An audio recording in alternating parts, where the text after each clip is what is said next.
పితా పుత్ర పవిత్రాత్మ నామమున ఆమేన్.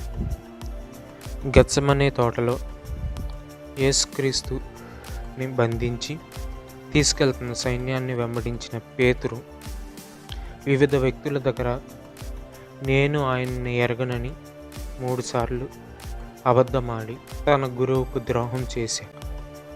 కానీ యేసుక్రీస్తు పునరుత్థానం తర్వాత గల్లియా సంవరిస్తున్న రాత్రంతయు చేపలు పడ్డానికై ఎంత ప్రయత్నించినా కూడా సాధించలేక ఒక్క చేప కూడా పడక నిరాశతో ఉన్న వారికి తెల్లవారుజామున యేసుక్రీస్తు కనిపించి వల వేయమని చెప్పి ఆ వల నిండా చేపలు నిండులాగా చేశాడు. ఆ తర్వాత పేతురుతో సూటిగా 3 సార్లు నీవు నన్ను ప్రేమిస్తున్నావా, నీవు నన్ను ప్రేమిస్తున్నావా, నీవు నన్ను ప్రేమిస్తున్నావా అని అడిగారు.